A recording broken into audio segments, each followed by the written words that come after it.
একটা রিলস দেখছিলাম। রিলসে অনেকজন সিএনজি ওয়ালা তারা বলছে যে আগে শেখ হাসিনা যখন মুভ করতেন তখন 1 ঘন্টা রাস্তা বন্ধ রাখা হতো, আর এখন আমাদের মাননীয় প্রাণপ্রিয় প্রধানমন্ত্রী জনাব তারেক রহমান যখন রাস্তা দিয়ে যায় তখন বোঝা যায় না। এবং একজন সিএনজি ওয়ালা বলছেন যে উনি গত 3 মাসে 2 বার জনাব আমাদের মাননীয় প্রধানমন্ত্রীর পাশে তার সিএনজি চালিয়ে গেছেন, কোনো গাড়ি আটকানো ছিল না। এখন কোন মন্ত্রীদেরকে দেখা যায় না যে তারা ভিআইপি হিসেবে রাস্তা আটকে রাখছেন।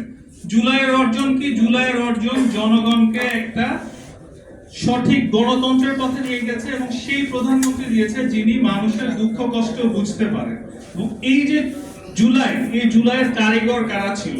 এই জুলাইয়ের একজন অন্যতম কারিগর ছিলেন আমাদের আজকে এখানে উপস্থিত মাননীয় প্রতিমন্ত্রী নুরুল হক নূর সাহেব, যিনি গণ অধিকার পরিষদকে নিয়ে সেই 2018 সাল থেকে শুধুমাত্র কোটা সংস্কার আন্দোলন নয়, এখানে নিরাপদ সড়ক আন্দোলন সব জায়গায় মুখর ছিলেন। এবং সেই সাথে প্রত্যেকবার শেখ হাসিনার ফ্যাসিজমের বিরুদ্ধে উনি দাঁড়িয়েছিলেন। যেমনি দাঁড়িয়েছিলেন আমার এনডিএম এর প্রতিষ্ঠাতা চেয়ারম্যান বর্তমানে প্রতিমন্ত্রী জনাব ববি হাজার সাহেব, যিনি গত জুলাইয়ের আন্দোলনে প্রাইভেট ইউনিভার্সিটি স্টুডেন্টদের শিক্ষক হিসাবে জুলাইয়ের 15, 16, 17, 18 তারিখে মাঠে নেমে এসেছিলেন শিক্ষক হিসাবে এবং প্রাইভেট ইউনিভার্সিটির শিক্ষার্থীদের উদ্বুদ্ধ করেছিলেন মাঠে নামার জন্য। এবং যে 18 তারিখে এই পুরো জুলাই